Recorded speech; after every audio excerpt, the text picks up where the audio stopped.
Hi. Now let's dive into Bharatiya Nagarik Suraksha Sanhita, that is the law replacing the Code of Criminal Procedure. The key changes introduced in this law.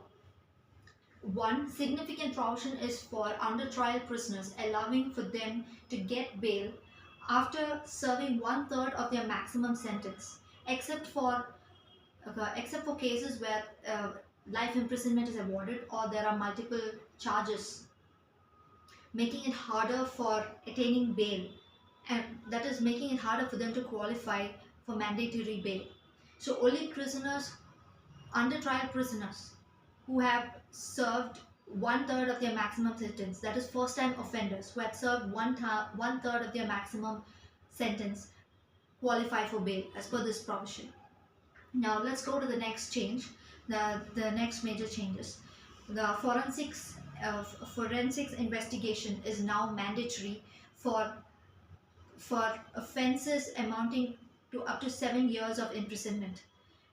It is mandatory for forensic experts to collect and record evidence at crime scenes, and if a state government lacks forensic facility, they shall use the forensic facility of another state. Now, the criminal procedural law also dealt with the timelines for prescribing timelines for various legal procedures.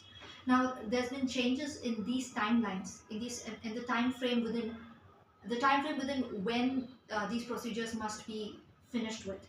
Now, let's see what those changes are. Those changes include medical practitioners examining rape victims must submit the report to the investigation officer within seven days, and judgments must be delivered. The second change, judgments must be delivered within 30 days of the completion of the hearing of arguments, and it can be extendable to 60 days.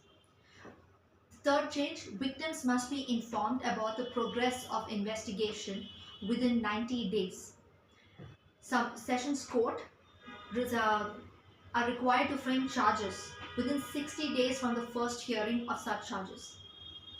Now, we all know that the hierarchy of courts are prescribed, are also mentioned in the procedural law. There is a change in this hierarchy as well. Now, to explain that, you need to understand the hierarchy of courts. We all understand there are trial courts, that is, there are subordinate courts, there's a higher court, and then there's the apex court, that is the Supreme Court. Now, to go to the trial courts, so first you have the magistrate court. That is, the magistrate court are the subordinate courts. They deal with the trial of criminal cases. They deal with the trial of criminal matters. The sessions court is above the magistrate court. That is, they hear appeals. It hears appeals from the magistrate court. And above the sessions court, the high court. The high court has inherent jurisdiction to hear and decide on criminal matters, not just criminal matters, to hear and decide on matters, and to hear appeals from these subordinate courts. Now, the apex court can hear appeals from the high court, and it has original jurisdiction in certain matters. We've all heard of PIL and petitions as such.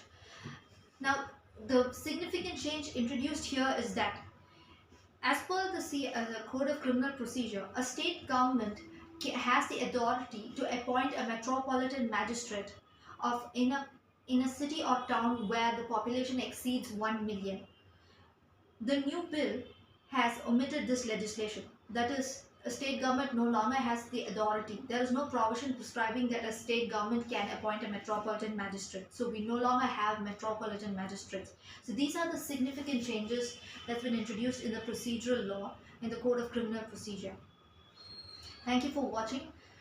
Watch the next video for information on the major changes introduced in the Indian